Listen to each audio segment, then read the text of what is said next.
निर्मला सीतारमण ने बजट पेश किया 2024 का मानसून बजट, जिसमें लाखों करोड़ों का बजट पेश हुआ है, जिसमें से प्रमुख दो राज्यों को ज़्यादा बजट में प्राथमिकता दी गई है, तमिलनाडु और दूसरा है बिहार।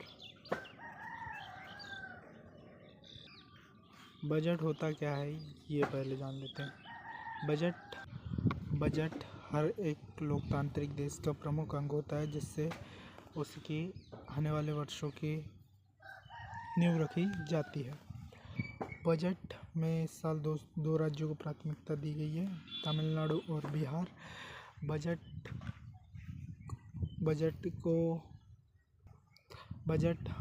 हम जैसे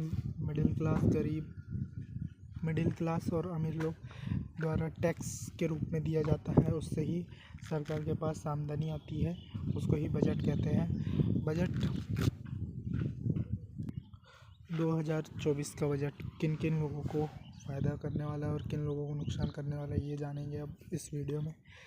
तो इस वर्ष का बजट हमेशा की तरह मिडिल क्लास लोगों के लिए नहीं बना है। इसमें एक गरीब लोग और या तो फिर अमीर लोगों को ही फ़ायदा होने वाला है। इसमें कुछ परसेंट 7 लाख से अधिक वाले को 15% टैक्स पटाना पड़ेगा, या उससे अधिक वाले को और अधिक पटाना पड़ेगा। बाकी 1 लाख से 3 लाख के बीच वाली आय वाले लोगों को टैक्स नहीं पटाना पड़ेगा, ये अच्छी बात है। बाकी तो ये टैक्स अमीरों के फेवर में गया है, गरीबों के लिए और मिडिल क्लासों के तो फेवर में नहीं गया है, गरीब लोगों के भी फेवर में गया है। और इससे आने वाले 5 सालों तक फ्री अनाज वाली स्कीम चालू रहेगी।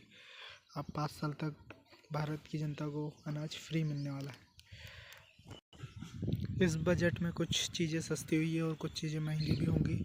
जैसे कि इसमें सस्ती वाली चीज़ें हैं, कैंसर का इलाज सस्ता हो जाएगा, मोबाइल फ़ोन सस्ते होंगे, चार्जर सस्ते होंगे, इलेक्ट्रॉनिक सामान सस्ते होंगे, और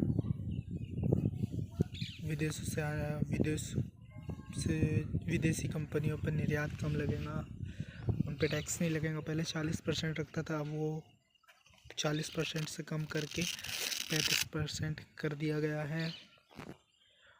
और इस बजट में यह सरकार का लक्ष्य है कि अगले 4 साल तक 1 करोड़ युवाओं को नौकरी प्रदान करना, और जो युवा नौकरी में नहीं है उसे 15,000 रुपये की 3 किस्तों में खाते में डलने वाली है, ये भी घोषणा हुई है। और 10 लाख तक का लोन की सीमा को बढ़ा दिया गया है, उसे मुद्रा लोन कहते थे जिसे, उसकी सीमा अब 20 लाख कर दी गई है। और एजुकेशन लोन पर भी 10 लाख तक रुपये सरकार प्रदान करेंगी, जिस पर 3% भी सरकार खुद भरेंगी।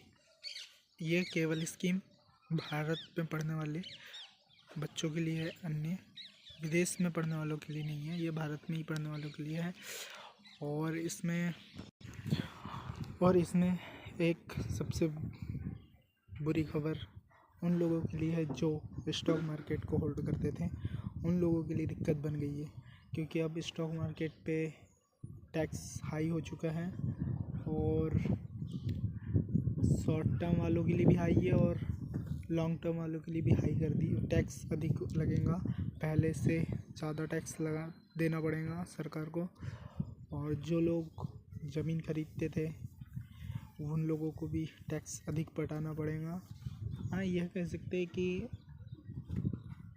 टैक्स में बढ़ोतरी हुई है, और भारत जैसे विकासशील देश के लिए टैक्स में बढ़ोतरी हुई है, तो कुछ अच्छी नई सुविधाएं भी देनी चाहिए, तो अच्छा है।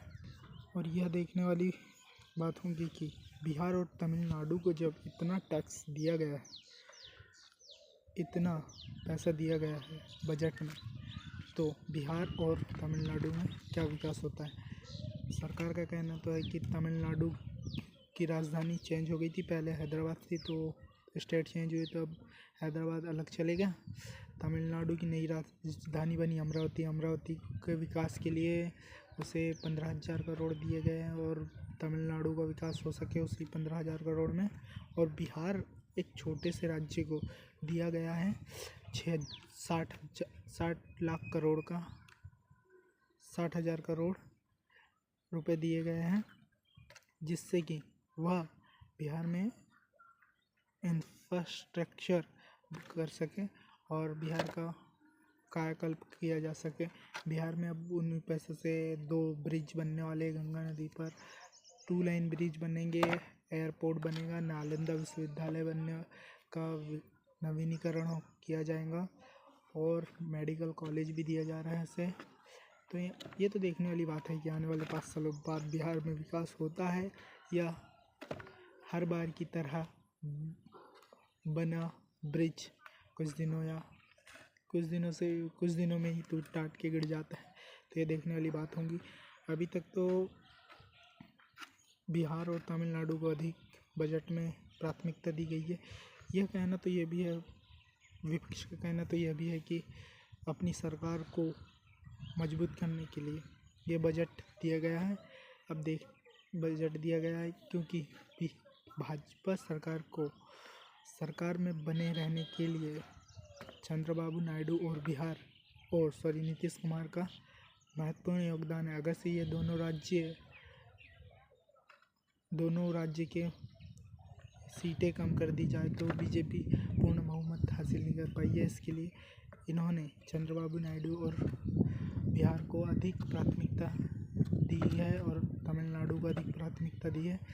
अब देखने वाली बात यह है इसमें कि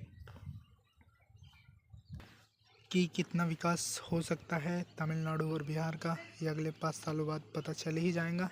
एक बार ज़रूर जाके देखना, अगर से है तो आप बताइए कमेंट सेक्शन में कि क्या विकास होगा या नहीं हो पाएगा। ये तो जानने वाली बात है, या आने वाला समय बताएगा।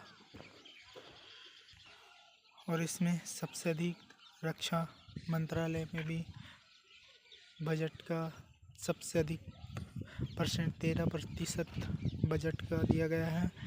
फिर स्वास्थ्य विभाग को भी दिया गया है, परिवहन विभाग को भी दिया गया है, रक्षा मंत्रालय को तो स्वास्थ्य विभाग को भी दिया गया है एवं अन्य विभागों को भी दिया गया है। सबसे अधिक बार मोरारजी देसाई ने 6 बार कंटिन्यू बजट पेश किया है। अब निर्मला सीतारमण आ चुकी है, उन्होंने लगातार 7वीं बार पेश किया है बजट।